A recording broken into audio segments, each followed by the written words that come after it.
Hey, it's Jen with Let's Get Chalkin' with Jen. So today I'm doing a design for you on a 9x12 whiteboard. I'm going to use our Chalkology chalk paste and one of our Couture inks for this design. Now on the back of each and every one of our transfers are the directions to tell you how to use and apply them. So it's very super fun and easy, you guys. Anyone can do this. Now I'm using our Chalkology chalk paste in black, azure, and white. And then I'm going to use our Couture ink in the shimmering silver. Now I'm just going to remove my transfer from the back. I'm going to fuzz it up because it's the first time I'm using it, and that just means applying it to a terry cloth towel. I'll apply it to my surface, smooth out any air bubbles, and then I'll apply my chalk paste or my Couture ink.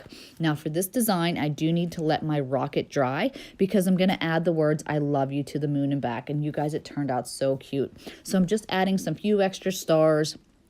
And then I'll go ahead and use my hair dryer to help dry it along, and then I'll apply my words. So how fun is this going to be for a little boys or girls room? And since we offer so many different color options, you can definitely change it up, to the different colors for a boy or a girl.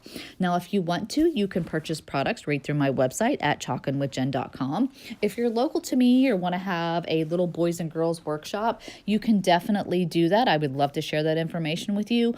Or if you want, you can become a designer like me, do this as a hobby, do it as a business, whichever you prefer. I would love to share that information with you, but I thought it turned out really cute, and Matthew absolutely can't wait to hang this in his room. So have a great evening.